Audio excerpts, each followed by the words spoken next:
श्याम मानव channel को आपका समर्थन देने के लिए चैनल को जरूर सब्सक्राइब करें। चैनल के नोटिफिकेशन पाने के लिए बेल आइकन भी दबाएं। मनमोहन इनका सवाल है कि इनकी आंख थोड़ी तकलीफ दे रही थी, तो एक औरत के पास गए। उस औरत ने अपनी जीभ उनके आंखों में से फेरी और फिर आंख में 10-12 जो कंकड़ थे, आधे सेंटीमीटर से 1 सेंटीमीटर तक के, वो उसने निकाले। भाई साहब, आपकी आंख खुद की आंख है। आपको मालूम है कि आपके आंख में अगर 10-12 कंकड़ रहेगी, वो भी आधा सेंटीमीटर से 1 सेंटीमीटर के, तो आपकी आंख ये सहन ही नहीं कर पाएगी। किसी भी आय स्पेशलिस्ट से आप बात कीजिए, क्या ये संभव है आंख में इतने कंकड़ होना?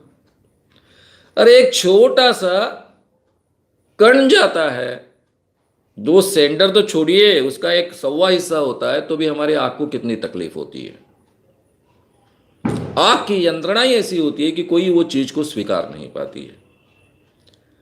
तो आपको वो स्त्री ने ठगा है।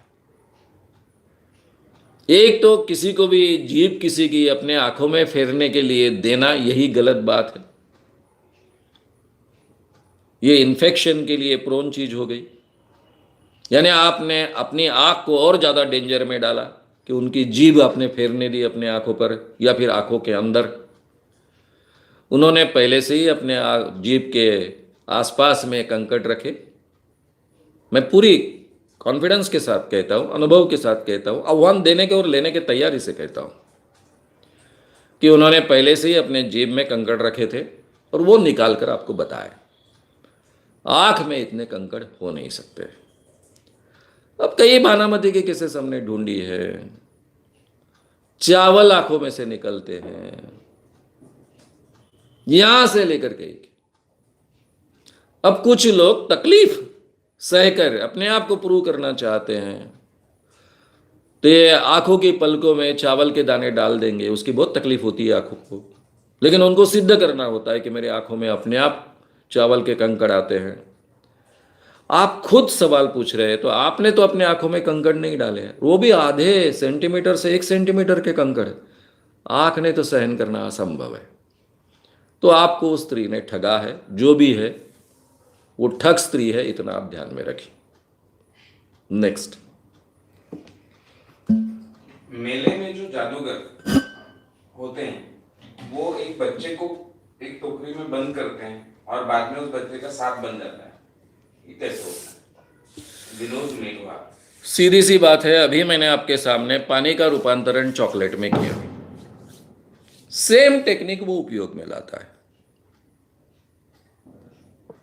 आपके सामने मैंने अभी पानी का रूपांतरण चॉकलेट में किया, टेक्निक खुलकर बताया, आपके सामने ही किया। और करते वक्त भी मैंने कोई बात आपके ध्यान में आए, पहले से ही ध्यान में आए, इसके लिए आपको काफी गुंजाइश दी थी। और फिर भी आपके ध्यान में शायद न आता तो उसको एक्सप्लेन भी किया। ये जादूगरी के टेक्निक्स है, चाहे वो रास्ते पर करता होगा, मदारी होगा, जादूगर होगा, मैजिशियन होगा, नाम कुछ भी लो, ये ट्रिक्स है। अब वो ठगने के सेंस में अगर कहता है तो उसको सबक सिखाना चाहिए। और वो ये मनोरंजन के तौर पर अगर कोई करता है तो उसकी कला की प्रशंसा करनी चाहिए। चाहे वो फीस लेगा तो भी प्रशंसा करनी चाहिए। लेकिन वो कहता है अगर ये जादू है, मेरे पास ऐसा कोई मंत्र है और उसके नाम पर कोई ऐसी चीज बेचता है, तो फिर ये ठगी हो गई। तो उसको सबक सिखाना चाहिए। मुझे लगता है अभी ये सीरीज जो पूरी हो जाएगी चमत्कार की, इसमें करीबन मैं 20-25 चमत्कार आपको करके बताने वाला हूं। तो ये चमत्कारों की सीरीज जब खत्म हो जाएगी तो आपकी आंखें काफी ट्रेंड हो जाएगी और हर चमत्कार को आप ढूंढ पाओगे।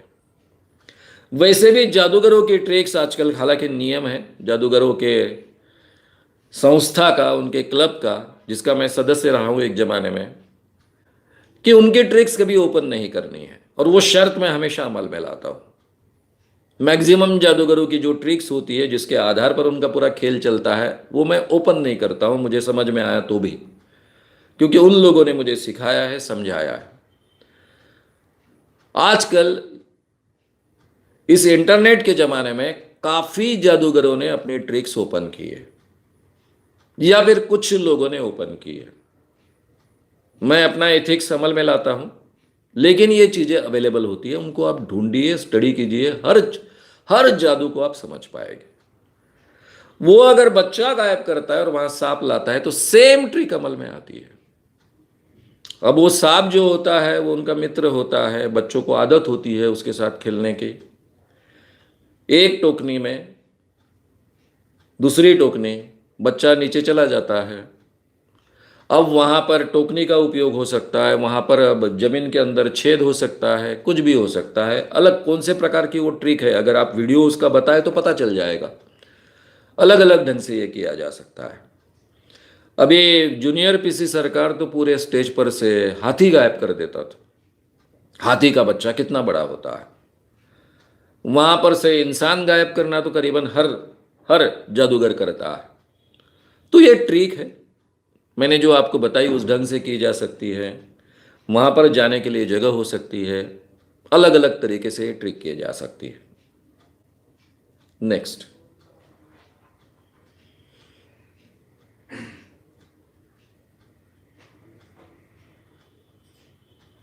क्या वेदों में पूरी दुनिया का ज्ञान होता है?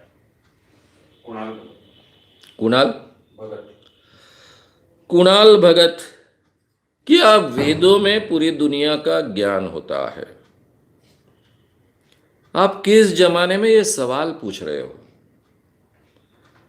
जब ज्ञान के भंडार का स्फोट हुआ उस जमाने में आप ये सवाल पूछ रहे हो।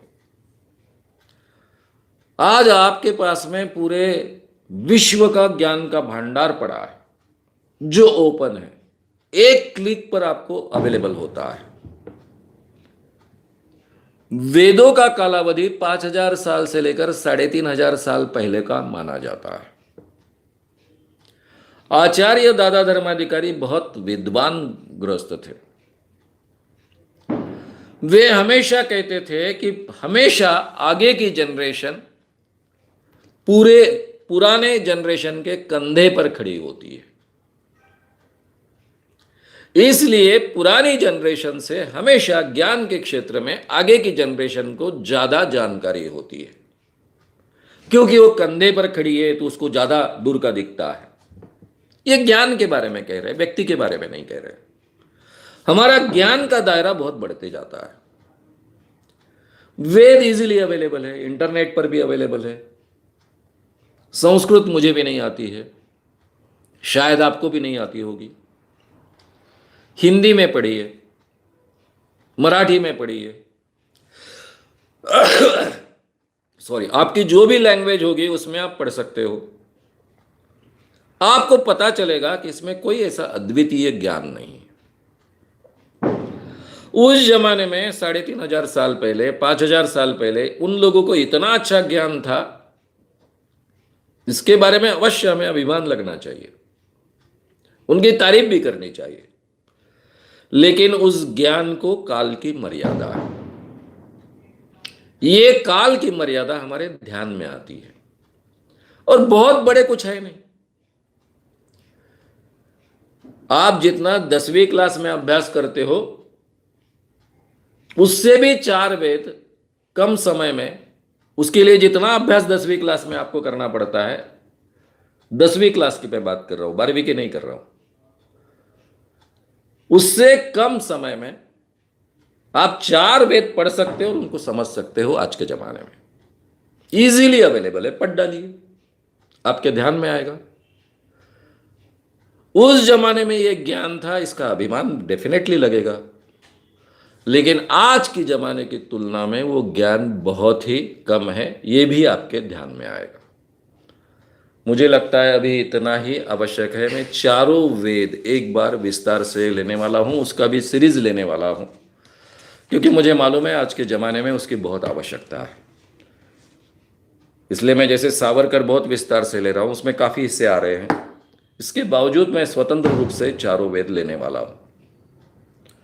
लेकिन तब तक आप पढ़ सकते हो, खुद जान सकते हो। मर्यादा आपके ध्यान में आ जाएगी।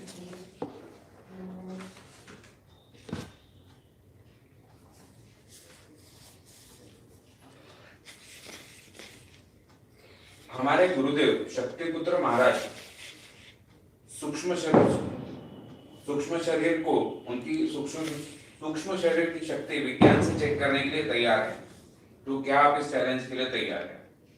सुहास खारकर वाणी। लेकिन क्या चेक करने के लिए तैयार? सवाल ऐसे ही। फिर से रिपीट करो एक बार। हमारे गुरुदेव शक्तिपुत्र महाराज सूक्ष्म शरीर पर विज्ञान से चेक करने के लिए तैयार है, क्या आप तैयार? क्या नाम? सुहास खारकर वणी। सुहास खारकर वणी से इन्होंने सवाल पूछा है कि उनके एक महाराज है, महाराज का नाम क्या है? शक्तिपुत्र महाराज। शक्तिपुत्र महाराज।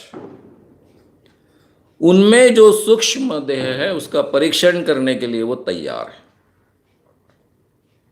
तो क्या आप उसको चेक करने को तैयार हो? जी हाँ, चेक करने को तैयार है। लेकिन सूक्ष्म शरीर यानी क्या, आपने बताया नहीं है। क्या चेक करना है? जैसे महाराष्ट्र में डॉक्टर पविवर्तक है, उनका दावा होता है कि मैं सूक्ष्म देह से मंगल पर जाता हूं, गया हूं, सूक्ष्म देह से चंद्रमा पर गया हूं, वहां पर मैंने क्या देखा है देख कर आया, सूक्ष्म देह से मैं जाकर आया। उनके साथ में मेरे कोर्ट केसेस चली।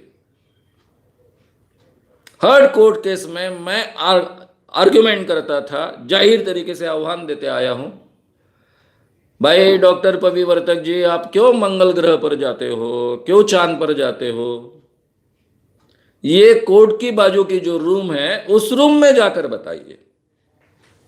उस रूम में हम 10 चीजें रखेंगे, वहां पर कैमरे लगा देंगे ताकि कोई और हस्तक्षेप ना करे।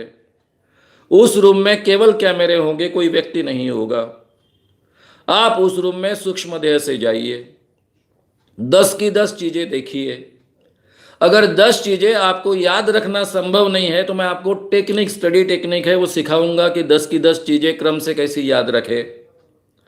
उस टेक्निक का आप उपयोग कीजिए, 10 की 10 चीजें याद रखिए और बाहर में आकर ये 10 चीजें हमको बताइए। अगर 10 की 10 चीजें करेक्ट रही तो मैं आपके चरणों पर माथा टेकूंगा, आपसे माफी मांगूंगा,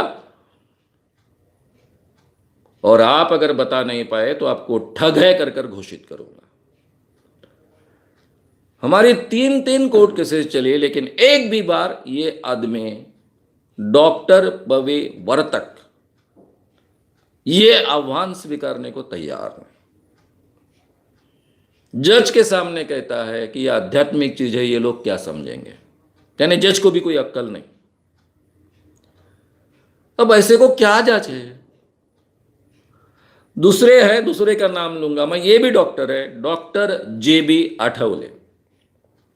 मेरे एक जमाने में बहुत अच्छे मित्र थे। डॉक्टर पविवर्तक मेरे कभी मित्र नहीं थे, ना ही मेरी कभी पहचान थी उनसे, लेकिन डॉक्टर JB आठवले मेरे बहुत अच्छे मित्र थे। उनके घर में मैं करीबन 15-20 बार गया होगा, उनके साथ में कई बार खाना खाया है, उनके साथ में चर्चा की है। और ये सनातन संस्था के प्रमुख है, जिन्होंने सनातन संस्था, हिंदू जनजागरण समिति वगैरह वगैरह संस्थाएं शुरू की है। मेरा और उनका आखिरी का संवाद हुआ था यह सूक्ष्म देह के बारे में। हालांकि मैंने नहीं शुरू किया था, हमारे अलग अलग विषयों पर चर्चा चलती थी। ये बात है 90 की। अंधविश्वास के खिलाफ काम शुरू कर मुझे 9 साल हो चुके थे। उनको मैंने सवाल पूछा था कि आप इन चीजों पर क्यों विश्वास रखते हो? आपने कई बाबाओं को डिक्लेयर किया है कि इन बाबाओं में आध्यात्मिक शक्ति है, या तो पहले मैंने उन बाबाओं को एक्सपोज किया था, या फिर कई बार ऐसा हुआ कि आपने मुझसे कहा और उसके बाद में उस बाबा को मैंने एक्सपोज किया। आप ऐसी चीजों को क्यों मानते हो? आप तो खुद डॉक्टर हो, MBBS डॉक्टर हो, हिप्नोथेरेपिस्ट हो, इंग्लैंड जैसे देश में पढ़कर आए हो। तब उन्होंने कहा था कि तुम्हारे सामने बाबा लोग क्यों फेल हो जाते हैं उसके पीछे का मैं कारण ढूंढता हूं। मेरे साथ में मेरे मित्र प्राध्यापक NN कुलकर्णी थे, डॉक्टर JB आठवले, उनकी पत्नी डॉक्टर कुंदा आठवले, दोनों MBBS डॉक्टर, दोनों हिप्नोथेरेपिस्ट, दोनों इंग्लैंड में 8-9 साल रहकर वो सब पढ़ के आए थे। और फिर उन्होंने ध्यान लगाया। 10-15 मिनट हम शांति से बैठे रहे, 15-20 मिनट कुछ तो भी हुआ होगा। बाद में वो वापिस आए और मुझसे कहने लगे, मैं सूक्ष्म देह से तुम्हारे पूर्व जन्मों में गया था, तुम्हारे पूर्व जन्म में कौन कौन से तुम्हारे जन्म है मैंने देखा। फिर मुझे उन्होंने एक कहानी सुनाई। पिछले जन्म में तुम शूद्र थे और तुम तपश्चर्या कर रहे थे, तब के ब्राह्मणों ने तुम्हारा शिरच्छेद किया, यानी तुम्हारी मुंडकी, तुम्हारी गर्दन उड़ा दी। इसलिए उस जन्म में तो आपको मरना पड़ा, लेकिन वो पूरी की पूरी शक्ति लेकर आप इस जन्म में आए हो। आपने बहुत नेगेटिव शक्ति प्राप्त की थी और ब्राह्मणों ने आपकी मुंडी उड़ाई थी, इसलिए आप इस जन्म में उनको सबक सिखा रहे हो। आपके ये शक्ति जो है, नेगेटिव शक्ति है, वो बहुत ज्यादा है, इसलिए बाबा लोग आपके सामने पराभूत होते हैं। जब भी आप किसी बड़े आध्यात्मिक बाबा के सामने जाते हो तो उनकी शक्ति आपके सामने अधूरी होने के कारण गायब हो जाती है और उनका पराभव हो जाता है। मैंने कहा ऐसा कैसा होगा? कोई तो होगा जिसमें मुझसे ज्यादा बड़ी आध्यात्मिक शक्ति होगी। अब ये जो कहानी उन्होंने सुनाई थी वो शंबुक की है, रामायण की कहानी। उन्होंने मुझे क्या कहा था कि आप ब्राह्मणों का निर्दालन करते आगे जा रहे हो। आचार्य दादा धर्माधिकारी, जन्म से ब्राह्मण, जिनको मैं अपना गुरु मानते आया हूं, विनोबाजी भावे, जिनकी तारीफ करते मैं थकता नहीं हूं, स्वातंत्र्य वीर सावरकर, चित्पावन ब्राह्मण, उनकी सीरीज मैं लेता हूं। कितने नाम गिनाऊं? मैं क्या ब्राह्मण विरोधी हूं? उन्होंने कहा ठीक है। मैंने लगा इनको लगता है, चलो और क्या बताते हैं सुनिए। फिर उन्होंने कहा, फिर वो सूक्ष्म देह से कहाँ गए, फिर 15-20 मिनट बाद वापिस आए, फिर कहने लग गए कि मैं पूरी दुनिया में घूम कर आया हूँ, हिमालय का चप्पा चप्पा छान कर आया हूँ, लेकिन तुमने जितनी शक्ति प्राप्त की है उसके आसपास किसी बाबा ने शक्ति प्राप्त नहीं की है। पूरे जिंदगी भर तुम्हारा किसी बाबा के सामने पराभव नहीं होगा। ये बात सनातन संस्था के प्रमुख आज जो है, उन्होंने 90 में मुझसे कही थी। ये सभी बातें 91 के किर्लोस्कर में मैंने लिखी थी, बाद में कई बार लिखी है। और सनातन संस्था, सनातन इस विषय पर जो विस्तार से मैंने YouTube चैनल पर वीडियो अपलोड किए है, उसमें भी ये बात मैंने विस्तार से रखी है। तो ये सूक्ष्म देह से कहीं जाना संभव है तो बाजू की रूम है, उसमें जाकर बताइए। वहाँ 10 चीज़ें हम रखेंगे, कैमरेज लगा देंगे, कोई उसमें झूठापन नहीं होगा, कोई उसमें हस्तक्षेप नहीं करेगा। ये कैमरेज के द्वारा उन वस्तुओं को देखा जाता रहेगा। सूक्ष्म देह से आप जाइए, उन वस्तुओं को देखिए, वापिस आइए। बंद रूम रहेगी और किसी को जाने के लिए वहाँ परमिशन नहीं होगी, और आप ठीक ढंग से वो 10 की 10 चीज़ें बताइए। सब पत्रकार बैठे होंगे, पत्रकारों को भी वो रिकॉर्डिंग बाद में बताया जाएगा कि अंदर में 10 चीज़ें कौन सी है, उसको अभी तक हस्तक्षेप नहीं किया है, किसी ने उठाई नहीं है, कम की नहीं है, और पत्रकारों के सामने ये पूरा आह्वान होगा।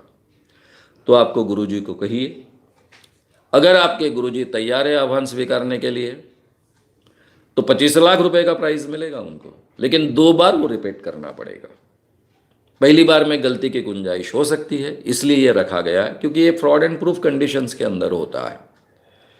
पहली बार अगर वो पराभूत हो गए तो भी उनको दूसरा चांस मिलेगा। 25,000 रुपए का प्राइस चाहिए तो 2.5 लाख रुपया डिपॉजिट रखना पड़ेगा। जो हारने के बाद में जब्त हो जाएगा। जीतने के बाद में 25 लाख प्लस 2.5 लाख ऐसे पैसे आपको मिलेंगे।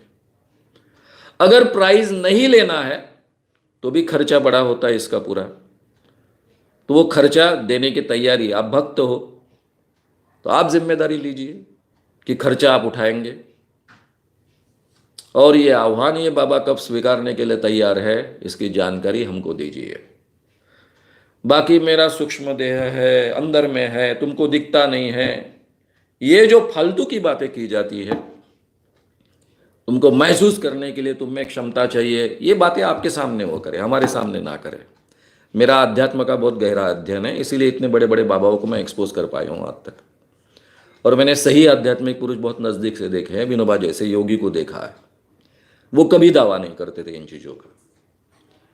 तो यह आह्वान है, आपके बाबा को पटाइए, इस बहाने सब लोगों के सामने एक आह्वान हो जाएगा, सही माने में भारत की भी परीक्षा हो जाएगी, और सही माने में किसी का सूक्ष्म देह होता है कि नहीं इसकी भी परीक्षा हो जाएगी। तो इसके लिए इस आह्वान को मैं वेलकम करता हूं। नेक्स्ट,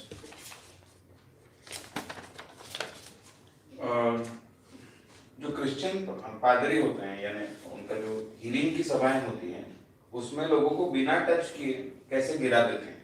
एक दो नहीं, एक दो आदमी हो सकता है वो पादरियों से मिले हो, पर इतने सारे आदमी एक साथ कैसे उनके हाथ के इशारे से गिर जाते हैं। इनकम ओम इस यूट्यूब अकाउंट, इनकम ओम इस यूट्यूब अकाउंट से ये सवाल पूछा गया। ये क्रिश्चियन पादरी जो एक सभाएं लेते हैं, उन सभाओं में वो एक्चुअली टच नहीं करते, केवल हाथ के इशारे करते हैं और लोग गिर जाते हैं। शायद 4-5 लोग उनके लोग होंगे, लेकिन बाकी के इतने बड़े संख्या में लोग क्यों गिरते हैं, उसके पीछे का कारण क्या है? आपने जिसका वर्णन किया है वो फेथ हीलिंग की सभा है, उसको चंगाई सभा कहा जाता है हिंदी में, इंग्लिश में फेथ हीलिंग कहा जाता है। ये क्रिश्चियनिटी की प्रक्रिया रही है, सभी चर्चेस इसको मान्यता नहीं देते हैं, कुछ चर्चेस इनके प्रोग्राम भी रखते हैं। इसके पीछे हिप्नोसिस है, डायरेक्टली सजेशंस होते हैं यीशु के नाम पर, यीशु की कृपा के नाम पर। इसमें ठगी भी होती है, मैं बहुत जिम्मेदारी से बोल रहा हूं क्योंकि मैंने एक्सपोज किया है। ठगी भी होती, झूठे केसेस भी सादर किए जाते हैं, जैसे कि अंधा देखने लगेगा, बहरा सुनने लगेगा, लंगड़ा चलने लगेगा। ऐसी चंगाई सभा हमारे नागपुर में थी, मेरे संगठन में उसको आह्वान दिया। आह्वान देने के बाद में वो आह्वान स्वीकारने को तैयार नहीं थे, क्योंकि हमारे बाबूजी उमेश जी चौबे, हरीश जी देशमुख, ये अंधे लंगड़े बहरे लोगों को ले गए और ठीक करके बताइए, ऐसा बोला। तो उसके लिए तैयार नहीं हुए। तो drugs and magic remedies act 1954 के तहत उनके खिलाफ मेरे संगठन ने कंप्लेंट दर्ज की, और शायद भारत में पहली बार 4 फॉरेन मिशनरीज और 1 इंडिया का मिशनरी, सतीश राय बोडे कुछ तो भी नाम था उसका, इन सबको पुलिस ने हिरासत में लिया, उनको अरेस्ट हुई, उन पर केस दाखिल हुए।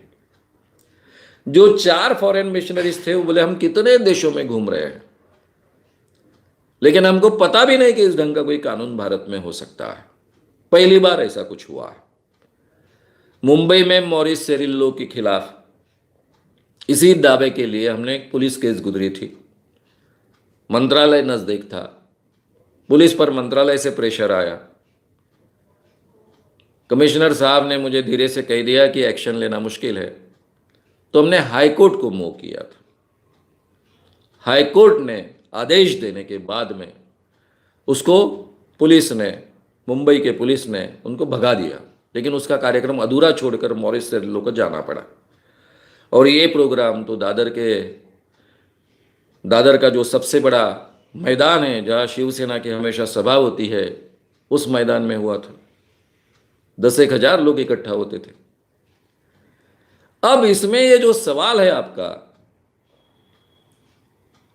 तो आपने अगर सम्मोहन के स्टेज प्रोग्राम्स देखे होंगे तो कुछ लोग नेगेटिव ट्रांस का उपयोग करते हैं, और जो लोग हाईली सजेस्टेबल होते हैं, अगर उनको पता चला कि अगर हमें सही माने में श्रद्धा ये सिद्ध करनी है, या फिर हम उस अवस्था में गए सिद्ध करना है, तो हमें पीछे गिरना है, पढ़ना है, तो वो पढ़ जाते हैं, केवल हाथ के इशारों से पढ़ जाते हैं।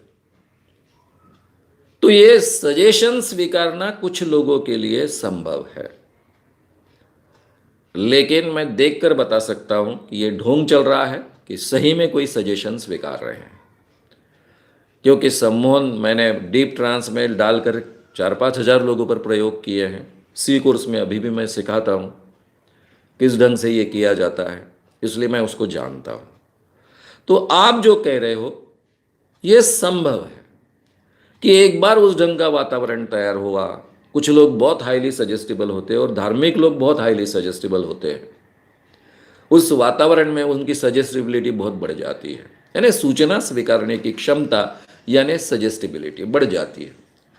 और इसलिए उनके दिमाग में अगर यह तय है कि दूर से अगर ऐसा इशारा किया गया कि आप पढ़ रहे हो, गिर रहे हो, तो मैंने गिरना चाहिए, तो गिरते हैं, ये संभव है।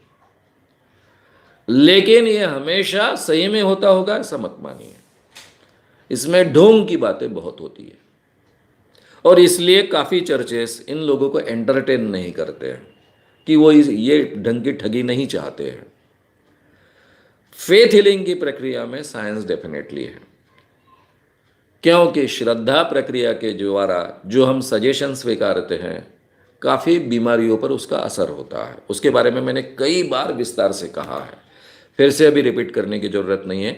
लेकिन साइकोसोमेटिक बीमारियां और साइकोलॉजिकल बीमारियों के बारे में उसके अच्छे परिणाम हमको मिल सकते हैं, इसलिए भी ये सब चलता है। लेकिन अंधा देखने लगता है, बहरा सुनने लगता है, लंगड़ा चलने लगता है, कैंसर ठीक होता है, या फिर महारोग यानी लेप्रोसी ठीक होती है, इस ढंग के अगर दावे हो तो आप मान लीजिए कि यहाँ ढोंग डतूरा चल रहा है। मुझे लगता है आपका इस पूरी बात का स्पष्टीकरण आप तक पहुंचा होगा। नेक्स्ट,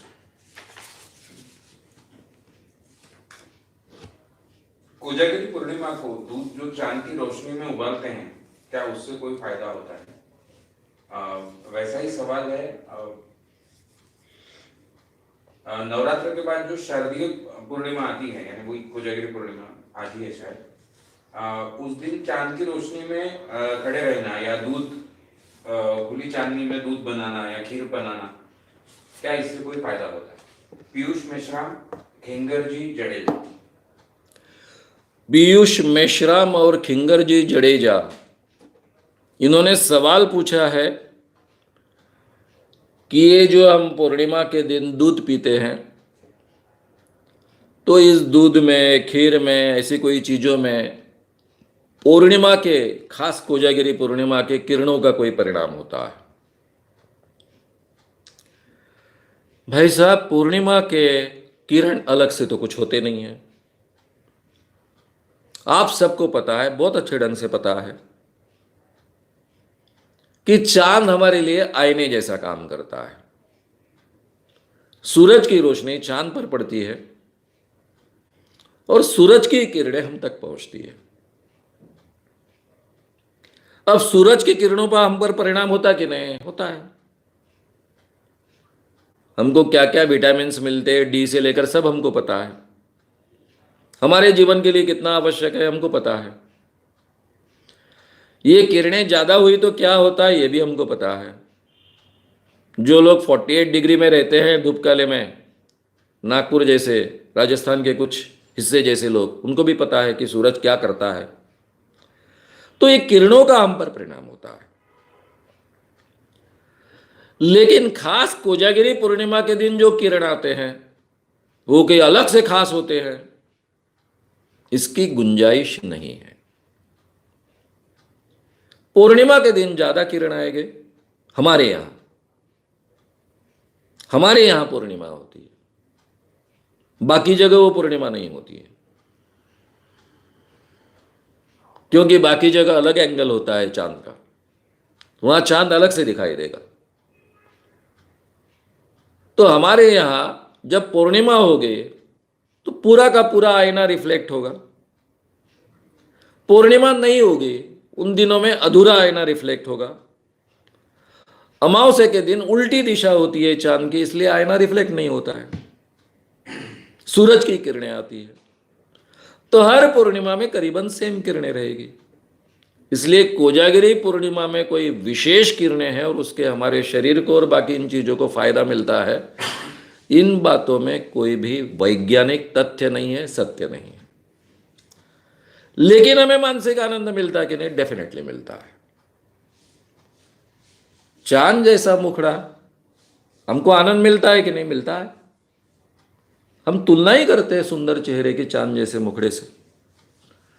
तो ये जो हमारा कवि मन है, हमारी साइकोलॉजी है, उसको आनंद मिलता है कि नहीं? डेफिनेटली मिलता है। इसलिए कोजागिरी पूर्णिमा में सब लोग इकट्ठा आकर हमने दूध पीना चाहिए कि नहीं? अवश्य पीना चाहिए। एक अच्छी बात है, सब लोग साथ में आते हैं, समय साथ में गुजारते हैं। हमेशा चाय कॉफी पीने वाले लोग जरा चाव से दूध पीते हैं, अच्छा बनाकर घोट घोट कर पीते हैं। दूध अच्छी चीज होती है पीने के लिए।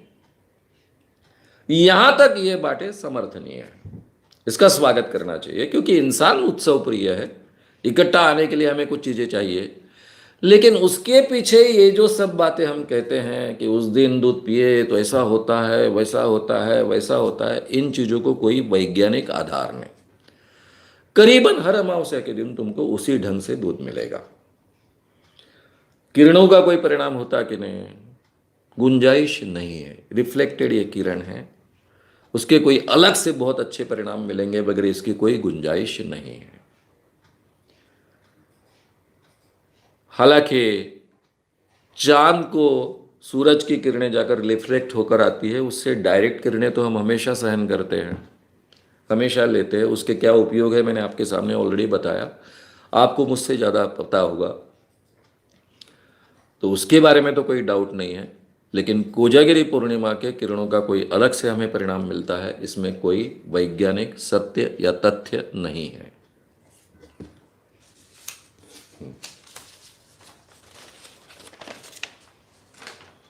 क्या कोई तांत्रिक मुर्दा व्यक्ति को जिंदा कर सकता है? किसका सवाल है? जी.आर. वांगपा। वांगपा। जी.आर. वांगपाड़। वांगपा। वांगपा।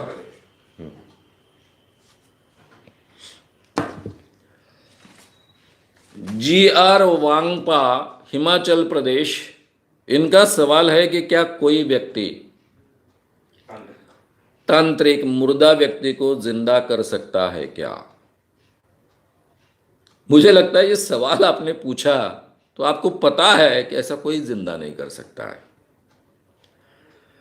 आज तक हमने जितनी भी कहानियां सुनी है वो सब की सब झूठी है। अभी सावरकर का मैं सीरीज ले रहा हूं,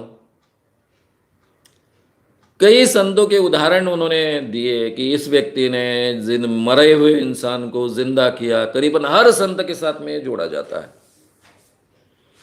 तो वो सवाल उठाते हैं, मरे हुए को जिंदा करने की जिनमें क्षमता है, तो उन्होंने फिर शिवाजी महाराज को क्यों मरने दिया?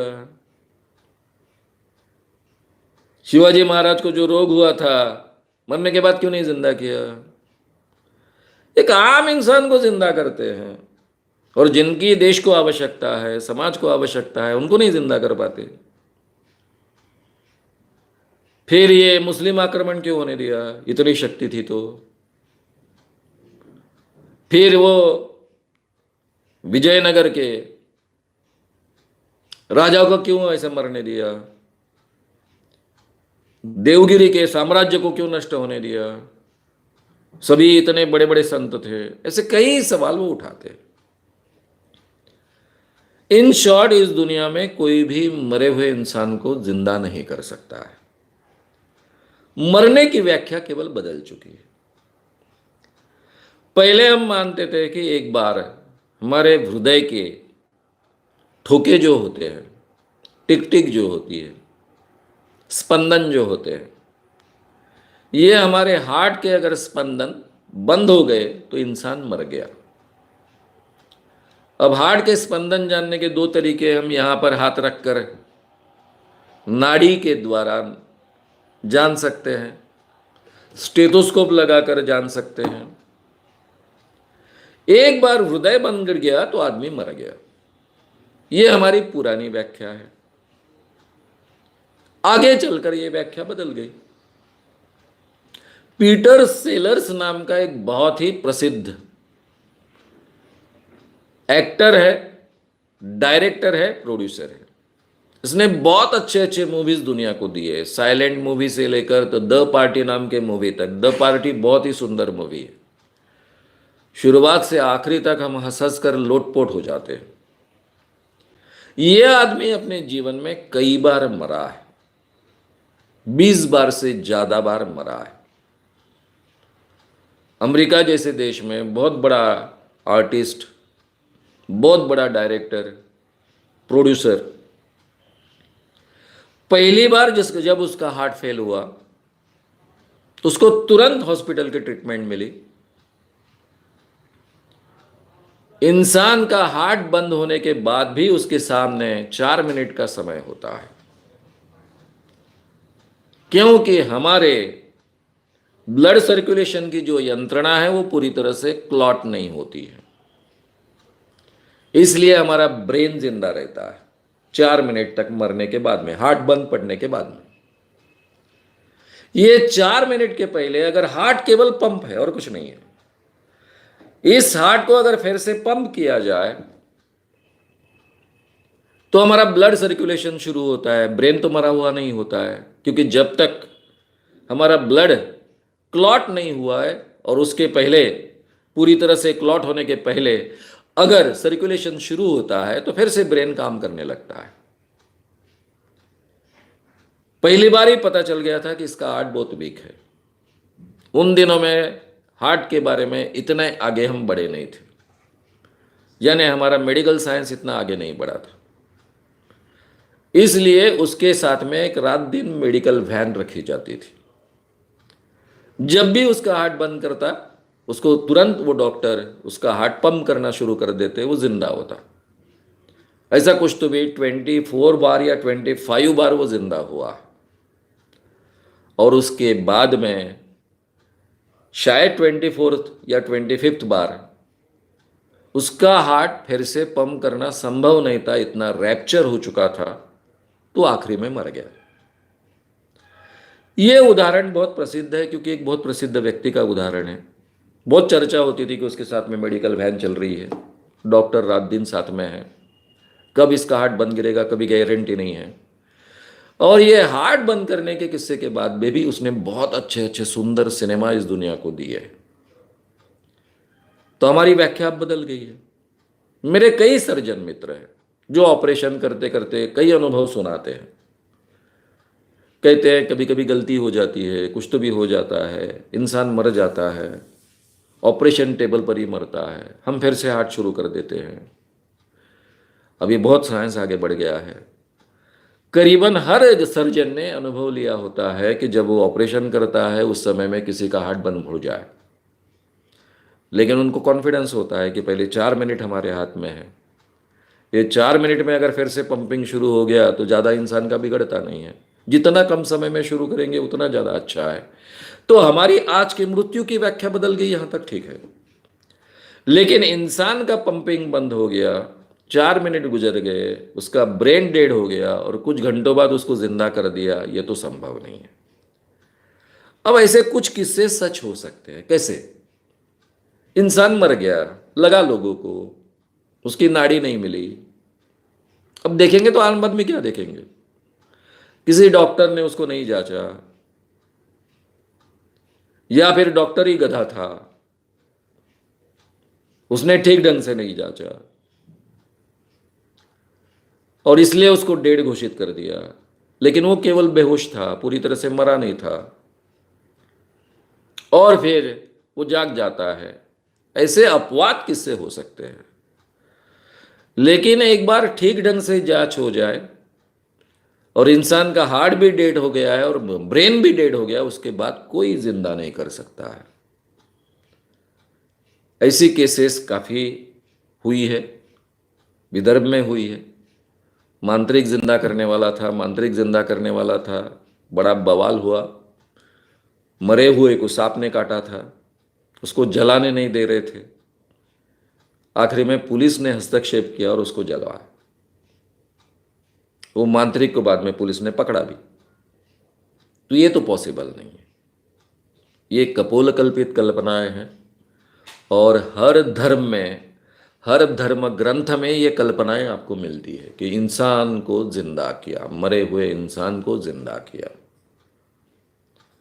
और कई सवाल उस पर खड़े किए जा सकते हैं। एक भी धर्म इसमें अपवाद नहीं है कि मरे हुए को जिंदा नहीं किया। तो फिर धर्म ग्रंथ में है इसलिए सच मानना है, तो फिर बड़ी मुश्किल हो जाएगी। फिर हमको मानना पड़ेगा कि मोहम्मद पैगंबर ने चांद के 2 टुकड़े कर डाले थे। और फैक्ट यह है कि चांद के अगर 2 टुकड़े हो गए तो पृथ्वी जिंदा नहीं रहेगी, क्योंकि चांद का गुरुत्वाकर्षण उसके वस्तुमान पर टिका हुआ है। अगर उसके 2 टुकड़े होते हैं तो एक टुकड़ा खिंचा जाएगा, खिंचा चला आ जाएगा पृथ्वी की ओर, दूसरा भी आ जाएगा और दोनों टुकड़े आकर पृथ्वी पर धाम धाम गिरेंगे और पृथ्वी में कुछ बचेगा नहीं। यह है फैक्ट। तो क्या फिर माने मोहम्मद पैगंबर जी ने चांद के 2 टुकड़े कर दिए थे? फिर हमने बचपन से सुना है कि हनुमान जी ने सूरज को निगल लिया। सूरज क्या चीज है पता ही नहीं था, चांद क्या चीज है तब पता ही नहीं था, इसलिए ऐसी कहानियां पनप पाई है। अब हनुमान जी सूरज को निगल सकते हैं क्या? सूरज का साइज क्या है, टेम्परेचर क्या है, हनुमान जी का साइज क्या हो सकता है, कितनी पृथ्वी सूरज में समाएगी, ये सब अवेलेबल है हमारे पास। तो इसलिए ऐसी कहानियों पर हमने आज के जमाने में विश्वास नहीं रखना चाहिए। कल्पनाएं बहुत अच्छी थी उस जमाने में, इसलिए तारीफ करनी चाहिए, लेकिन ये कल्पनाएं हैं, वास्तविकता नहीं है। ये हमेशा हमने ध्यान में रखना चाहिए। क्या जादू टोना विरोधी कानून महाराष्ट्र के अलावा राजस्थान, गुजरात और कर्नाटक में भी लागू है? जेंजो कुरिटा, सोलापुर।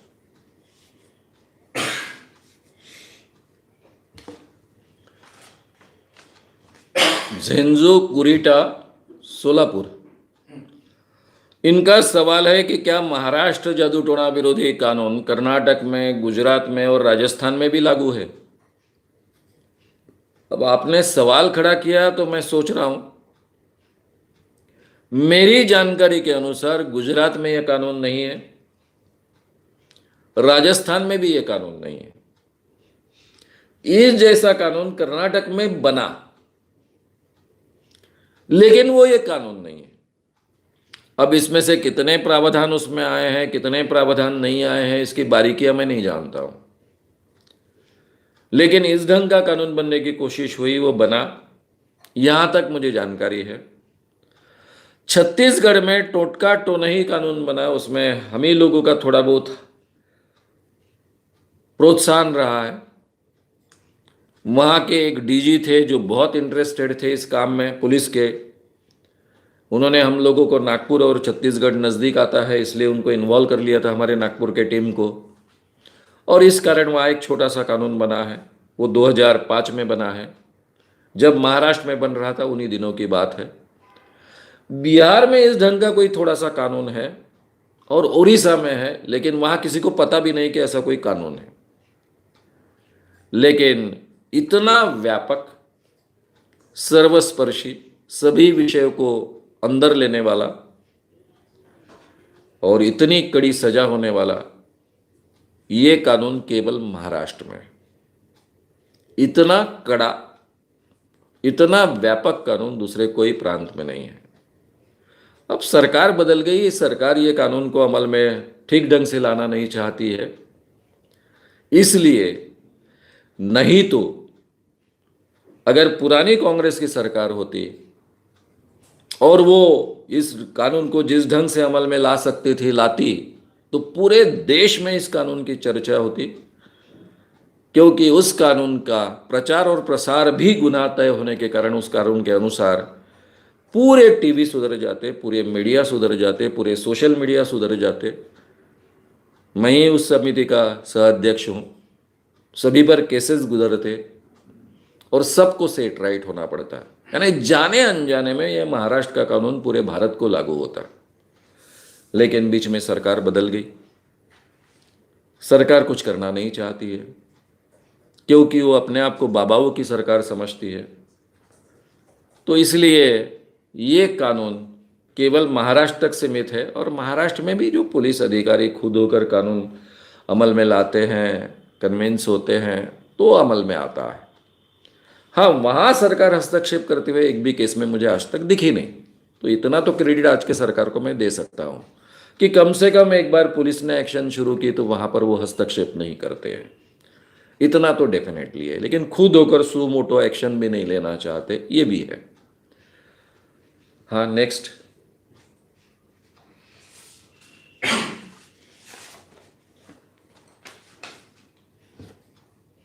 मेरी भाभी को भूत लगा था और वो 4-5 घंटे में ही उसके बाद मर गई। ये कैसे हुआ होगा? पर आप जो कहते हैं भूत होता नहीं, मैं उस पर भी यकीन करता हूँ, पर ये कैसे हुआ होगा? नरेंद्र पाल।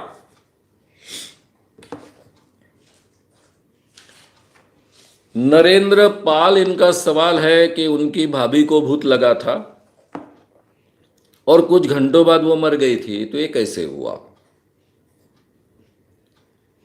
इस ढंग की हमारी अलग अलग मान्यताएं होती हैं।